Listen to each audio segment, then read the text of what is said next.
nimwe muri Uhoraho, ikuzo n'ububasha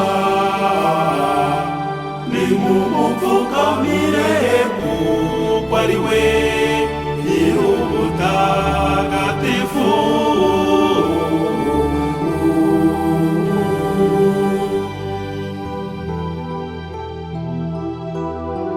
Ijwi ry'Uhoraho rihindiye hejuru y'amazi, Imana nyir'ikuzihindishije inkuba. Uhoraho ahindiye hejuru y'amazi magari.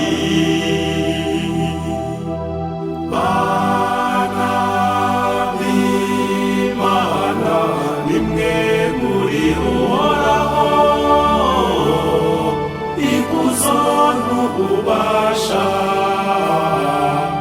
nimumupfukamire, kuko ari we nyir'ubutagatifu.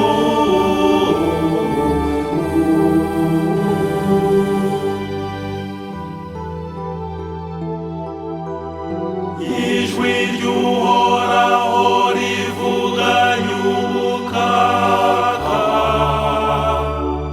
ijwi ry'Uhoraho rivuganye ubuhangare,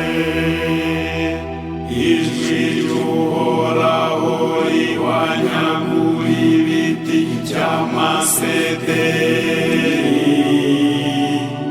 Uhoraho agahonyagura amasederi yo muri Libani. Bana b'Imana, nimwe muri Uhoraho, ikuzo n'ububasha nimumupfukamire, kuko ari we nyir'ubutagatifu.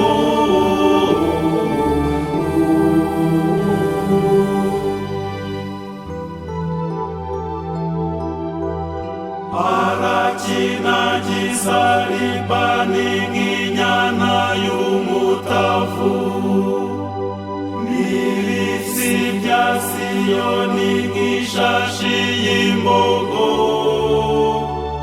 Ijwi ry'Uhoraho riravundereza ibishashi by'umuriro, ijwi ry'Uhoraho ritera ubutayu gutigita. Uhoraho atera ubutayu bw'i Kadeshi gutenguka.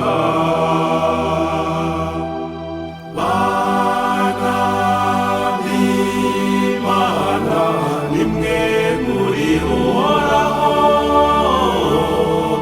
ikuzo n'ububasha nimumupfukamire, kuko ari we nyir'ubutagatifu.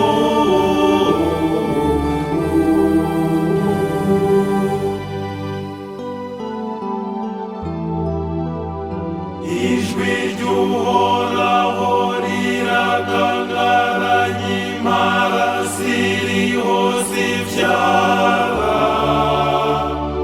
rigakokora amashyamba no mu ngoro ye, byose bikavuga ngo habwe ikuzo. Bana b'Imana, nimwe muri Uhoraho, ikuzo n'ububasha nimumupfukamire, kuko ari we nyir'ubutagatifu.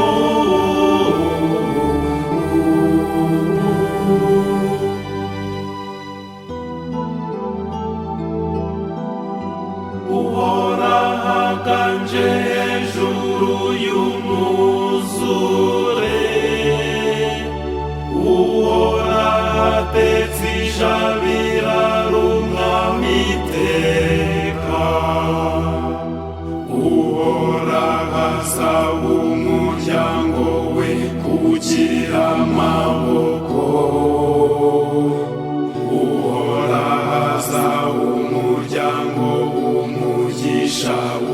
y'amahoro. Bana b'Imana, nimwe muri Uhoraho, ikuzo n'ububasha